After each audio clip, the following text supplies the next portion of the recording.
The transport bucked as it hit atmosphere, metal screaming against heat.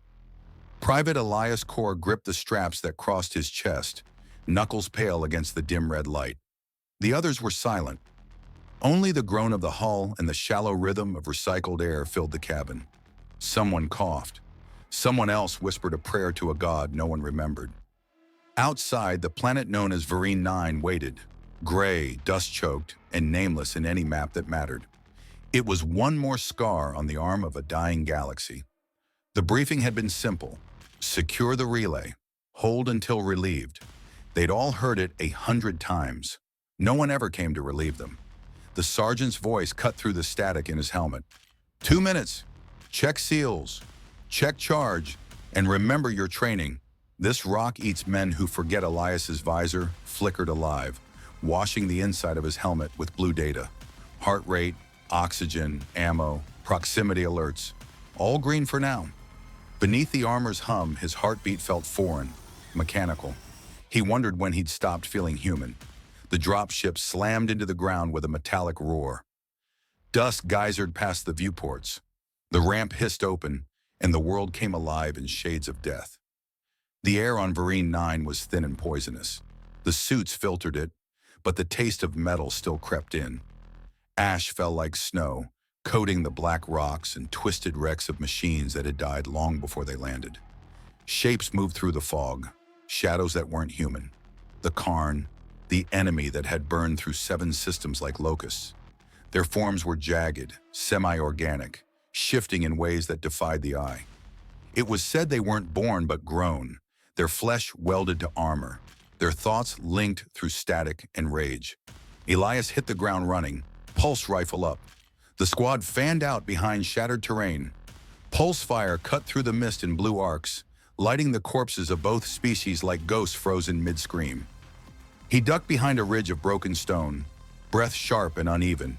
The comms crackled with shouts, screams, and the bark of orders. Then static, then silence. Advance! The sergeant's voice was distant, buried under gunfire. Elias moved forward, half blind in the storm. His visor's targeting system pinged movement. A Karn leaping over the ridge, spined limbs glinting. Elias fired on reflex. The bolt struck its chest and blew it apart in a burst of black mist. The air filled with the scent of burnt metal and something worse. Something alive. He didn't stop. There was no stopping anymore. Not in this kind of war. Minutes, hours, he couldn't tell. Time bled together in flashes of light and the crunch of boots through ash. He saw the sergeant fall, impaled on a shard of alien bone. He saw Corporal Nyla screaming as her armor melted from the acid rain the Karn had called down. And still, he moved forward, firing until the rifle clicked dry, and his arm felt detached from his body. Then came the explosion. A mine, maybe, or a shell. The world tore apart in sound and light. Elias felt himself lifted, then thrown.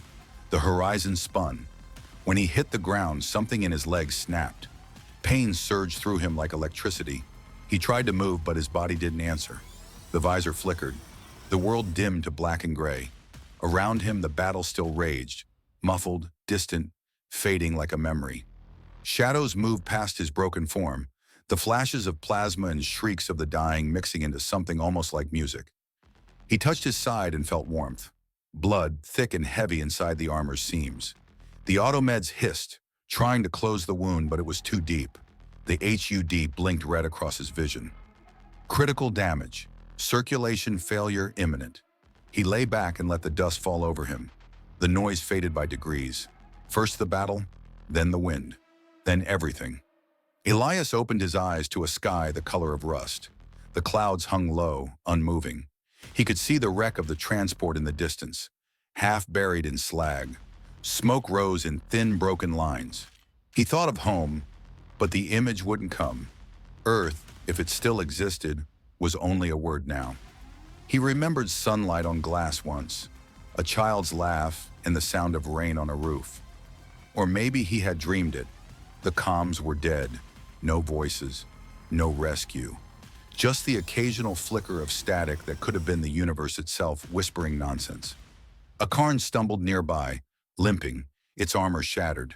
It looked at him for a moment, head tilting with an alien curiosity. For a heartbeat, they were two soldiers stripped of reason, both dying in the dust. The creature let out a low, broken hum, a sound almost like mourning, then collapsed beside him. Its body melted into black sludge, seeping into the dirt. Elias closed his eyes again. The armor systems dimmed one by one. Oxygen reserves dropped to zero. Warnings scrolled across the inside of his visor until there was nothing left to warn. He could feel his heartbeat slowing, each thud fainter than the last. He drifted in a half-world of memory and static. He saw the faces of his squad, grinning before the drop, cursing, afraid. He saw the stars passing through the glass of the ship's viewport. He remembered how vast the galaxy had seemed, how infinite, how utterly indifferent. Somewhere in the haze, a voice spoke. It wasn't human. It was the ship's AI, or maybe the planet itself, or something else entirely. Why do you fight? He wanted to answer, but his mouth wouldn't move. You are dust, it said, and you kill dust for the right to own more dust. He tried to laugh, but all that came out was blood. Sleep, the voice whispered. The galaxy has no memory. Only the dust remembers. When the rescue team landed 3 days later, they found the battlefield silent. Both sides had been erased by a storm of their own making. Radiation burned the horizon, and the machines lay twisted in shapes that suggested pain. They found Elias among the ruins, his armor blackened, his visor shattered. His body was already merging with the sand, the dust swallowing him like a grave that didn't care to be marked. The medic scanned his tags.